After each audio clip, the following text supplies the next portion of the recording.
Here we go. I got it right last year. Let's do it. The it being who's winning the NBA championship.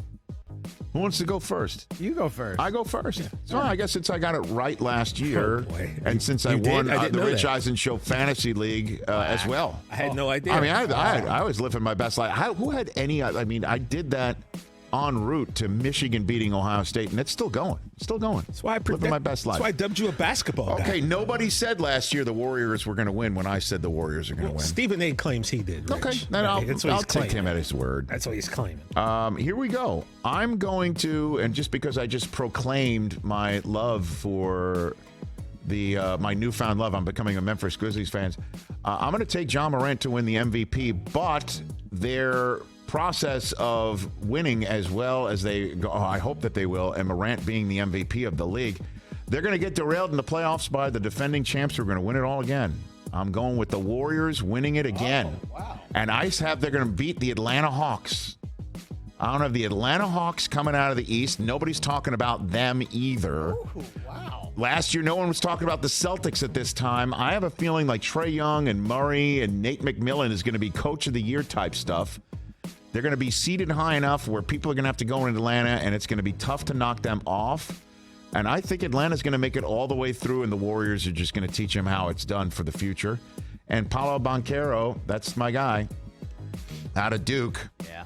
I'm going to take him as the Rookie of the Year in Orlando. So Morant and the Grizzlies are going to have a heck of a year, but the Warriors are going to teach him a lesson. And I've got the upstart, nobody's talking about him, Atlanta Hawks to win the East.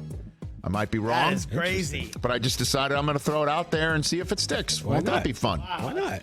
That's what this is for. Okay. Christopher, Absolutely. what do you got over there? Yeah, look, I mean, it's finally the year. You saw it last night. I said it last year, too, and I was so close. So I think I'm going to get it this year. Jason Tatum is going to announce his presence with authority. He was first-team All-NBA last year, and he's going to take home an MVP this season. This is about the time when guys his age really make the leap, and he's going to do it. I'm with you on Paolo. He's got the shortest Rookie of the Year odds. So you're going with the Memphis And coach. I'm going with Taylor Jenkins. Yeah, I think if Memphis does what we think they can do, which is kind of make the Final Four and maybe get to the NBA Finals, he's going to be rewarded with Coach of the Year.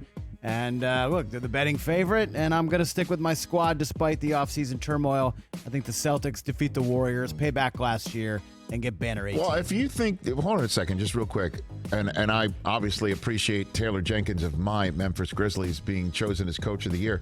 If Tatum's MVP and the Celtics wind up being good enough to position themselves for a championship run that you think is completed, and I know the voting's before the season, why wouldn't Joe Mazzulla get the Coach of the Year with everything that's gone on with Boston? Why wouldn't they go? He's coming into a stacked situation. Even before the Ime stuff, the Celtics were the betting favorite. So maybe they're not the one seed. Maybe Brooklyn's good. All maybe right. Milwaukee is fully healthy and they're the one seed. Like, I could see Boston being the 3 seed and still going to the finals. Okay.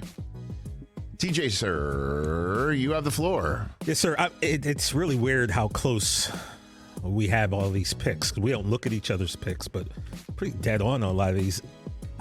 Look, I'm Duke heavy in these first two categories. Jason Tatum, as I've consistently said, is going to haunt me for the rest of his career because the Sixers could have had him and they didn't. I've got him at MVP. Also, Paolo Banchero, another Duke guy, winning Rookie of the Year. My Coach of the Year, Taylor Jenkins, I guess, of your Memphis Grizzlies. Is that what we're... now they are. As of about 10 minutes ago. Okay. And no, but I kind of dug them from afar last year. Sure. And for my NBA Finals matchup, look, I ran a lot of...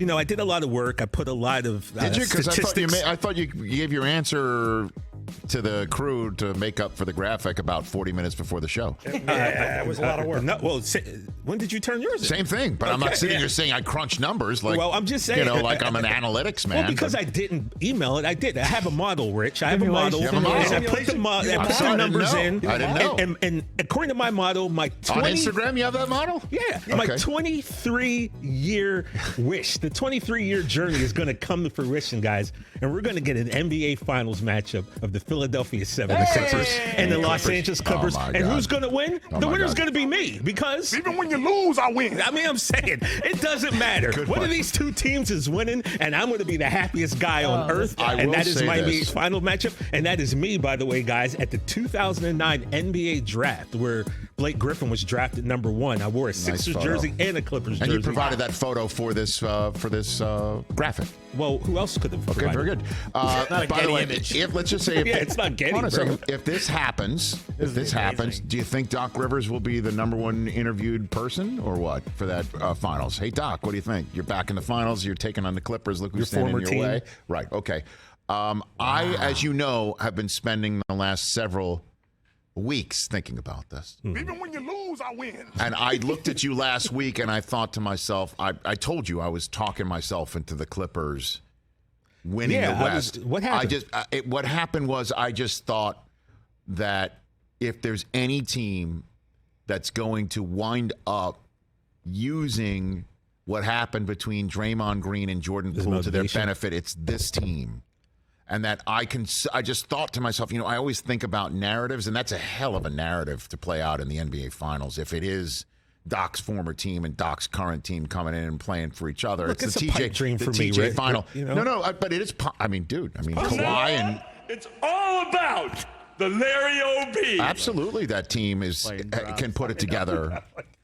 That the Clippers and Lakers Thursday night are just going to be. I can't wait for that. I'll be honest with you. I definitely can't have wait for more, it, but- more faith in the Clippers making it than the Sixers. But when it all comes down to it, I just feel like I just saw in my head and I heard in my ears, a conversation amongst the NBA Twitterverse and on all the NBA shows. I just saw the conversation in February, right around maybe the All-Star break, that time that Kevon Looney got everyone in a room and put everyone together, and the leadership skills of Draymond to do what he did, and Jordan Poole being able to put aside his jaw for the sake of the team and a 4-year deal, and Steve Kerr got everyone together, and look at what the team's doing now. And it just was a building experience. It was something that, how about this one? You're going to see a narrative that it kind of had to happen. Get it all out there. And they were able to put everything out there. It was necessary. And close the book and turn the page before the season. Like it was brewing. Something was brewing. No one's going to ever really say what was brewing, but just admit something was brewing. Like I saw that conversation. And then I just see Steph Curry being Steph, man. And we saw last night the way he lost Anthony Davis, right? With 5 different moves. And he does that. I know. I'm just saying. I take moments and I take thoughts and I put them together and it That's what you spits do? out. That's what I do. And that's how it worked last year for me. I envisioned, Warriors coming back from injury. Everyone's back together and watch them go, and that's exactly what happened. And I love being right.